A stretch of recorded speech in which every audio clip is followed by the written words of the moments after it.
Hello, I'm Jeffrey Williams, and welcome to Too Late for the Gods.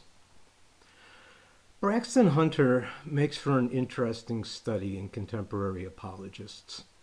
Without the intelligence and rhetorical gifts of William Lane Craig, he more overtly displays the characteristic forms of dishonesty commonly found among them. That would be the attempt to reduce epistemological standards, demonization of those whose arguments he can't honestly refute, and strawmanning. In this video on his YouTube channel, linked below, he attempts this by distinguishing good atheists, atheist A, from bad atheists, atheist B. He can thus claim he's not simply dismissing all atheists through the praise of type A, who are atheists who can't really challenge him, while demonizing type B, who have that annoying habit of arguing facts with logic, bringing to bear a deeper understanding of philosophy, and calling him on his fallacies. He begins with this. I recently received a question from one of our supporters regarding certain kinds of atheists with whom they interact on social media, who are overly confident in their positions and only respond with bombastic language and rhetoric. He starts by sympathizing with those apologists who have to deal with overconfident and bombastic atheists who refuse to be convinced by the arguments of these apologists. Notice the pejorative light under which this nebulous, undefined group is shown. Certainly, anyone would disapprove of someone who refuses to listen and bombastically argues merely out of belligerence. But Hunter demurs from providing any examples, and the resulting vagueness allows him to slide into focusing on a group that might not actually belong in this category. So who might he include among atheists B? What I've realized in a new way over the past 24 hours since making my last video is that there are some atheists who freely admit that they don't know what it would take to convince them.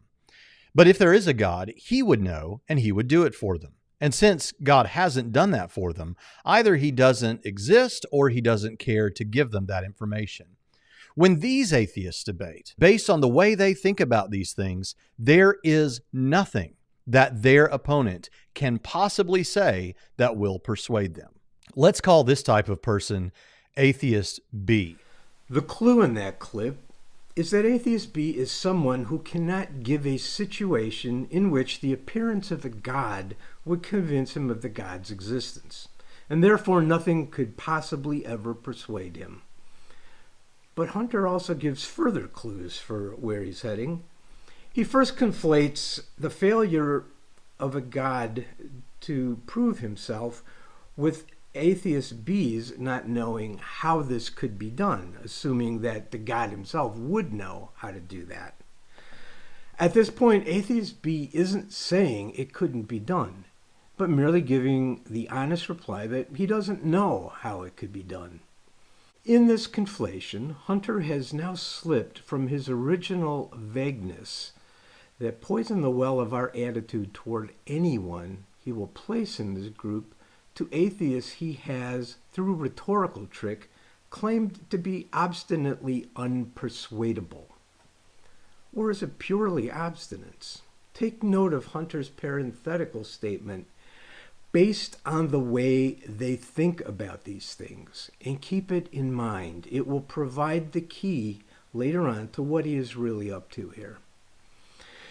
He then continues to distort the position of these atheists B. Atheist B will go so far as to say that almost anything, no matter how tangible, no matter how obvious an interaction with the supernatural or the divine, it could merely be a hallucination, a delusion, or the result of some advanced civilization like aliens using advanced technology to deceive them. This is why even a personal appearance from God wouldn't be good enough. It could simply be a delusion or a hallucination. If an asteroid strikes the moon and suddenly it is written in Hebrew and Greek, God exists, it's not good enough. It could be aliens using advanced technology. Perhaps if God appeared to millions of people at once, that would be good enough. At least then we could check with each other to confirm what we saw. Nope, that's not good enough either. That could merely be the aliens again, putting on a real display, trying to trick us to believe that there is a God or that the supernatural exists. So, of course, with all of that, the arguments and evidence that Christian apologists will present in something like a debate will never be good enough. The most serious problem apologists face is lack of any really solid evidence. In fact, much, if not all, claims of miracles actually can be explained through delusions, hallucinations, or mere ignorance. But Hunter obscures that by throwing in aliens or other more unreasonable sounding claims. I have yet to encounter any atheist arguments based on alien activity, but more importantly, I have yet to encounter God blowing up the moon and writing God exists or appearing to millions at once.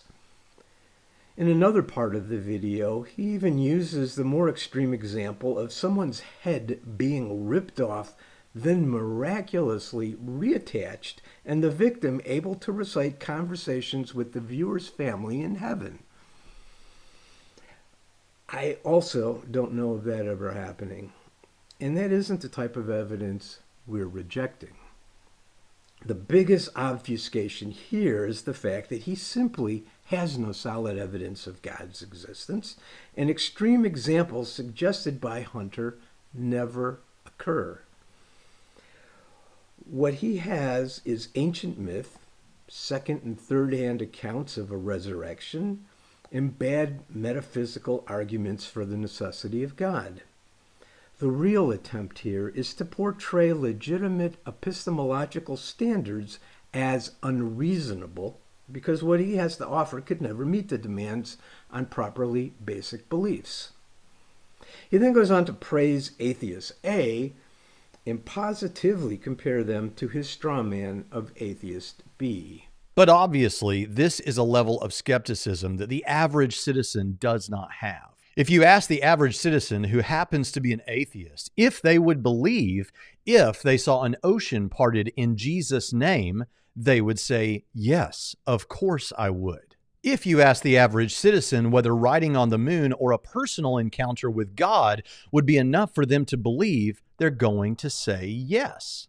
If you ask them whether logical arguments in principle might convince them, many, if not most of them, are going to be open to that. Let's call this atheist Atheist A. Of course, we have no evidence that the ocean ever parted in Jesus' name or that God rode on the moon, so his examples are irrelevant. But notice how he again conflates these absurdities in the same breath with a personal encounter with God, as if these types of claims were comparable.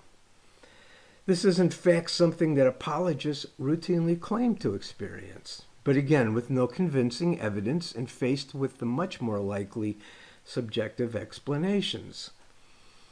The attempt here is to imply that rejecting an apologist's personal encounter with God would be just as irrational as rejecting some imaginary and impossibly dramatic appearance of God himself to millions. And he ends by implying that atheist B will merely deny logical arguments and principle, which all reasonable atheists would accept.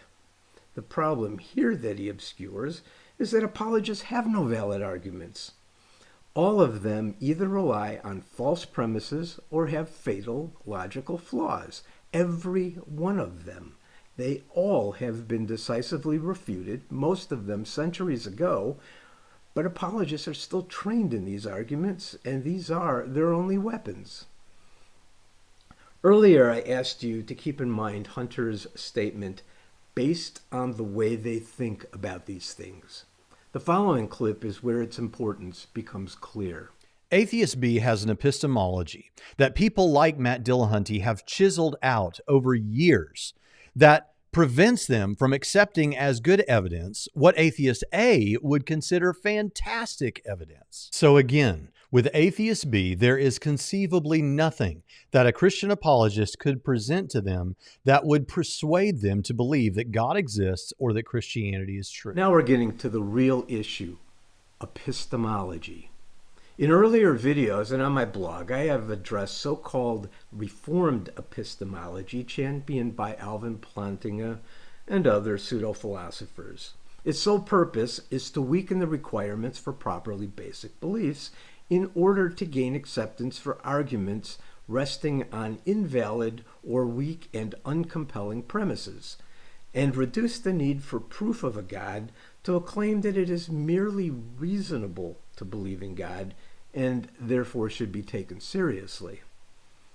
Outside the apologetics community, Plantinga and his Reformed epistemology aren't taken very seriously because it really isn't defensible. This lack of defensibility requires that apologists such as Hunter take less intellectually honest routes to gain acceptance, such as what we have witnessed in this video. What it really comes down to is a tantrum over our not allowing ourselves to be persuaded by uncompelling evidence and faulty arguments. Next, he impugns the motive for atheists B engaging in debate at all. With atheist B, then, we have to ask the question, why do they debate? One possibility is that they enjoy debating, and so they debate as a hobby. This is certainly true with many atheists, and it's consistent with some of the other reasons one might debate. It could be that a given atheist or a given Christian debates because it will get them views on their platform. It could be that atheist B debates to shore up his or her base, to help convince those who are already atheists of how silly Christian arguments are. Perhaps some do it for attention and followers, but I doubt that explains most atheists. Certainly, there are apologists who do it for this reason also.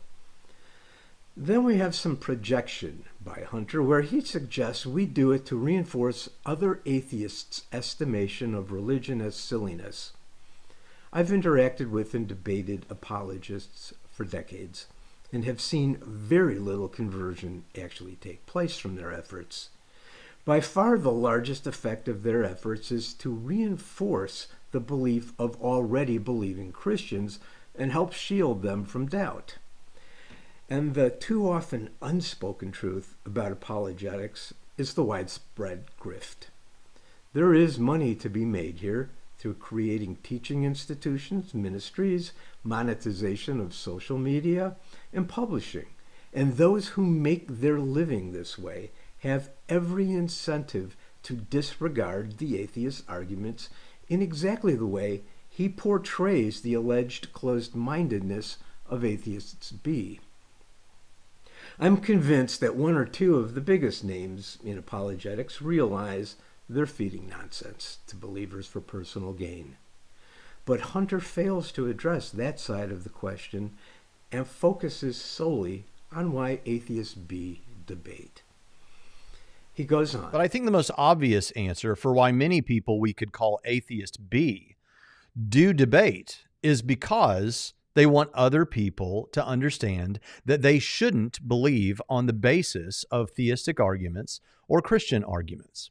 Just like the Christian has a position that Christianity is true, that we want other people to accept, atheist B has a position as well, his or her epistemology, the one that doesn't allow you to consider almost anything as good evidence for God. And just like the Christian presents, proclaims, and defends his position, atheist B will present, proclaim, and defend their position, their chosen epistemology. When they debate a theist or a Christian, they aren't necessarily showing what's wrong with that argument.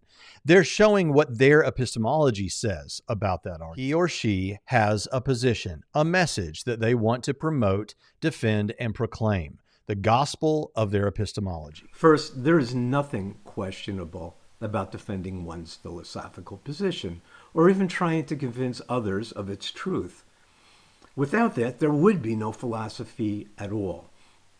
But while many atheists really are engaging philosophically, Hunter's last sentence in that clip shows the apologist project to be not quite as honorable.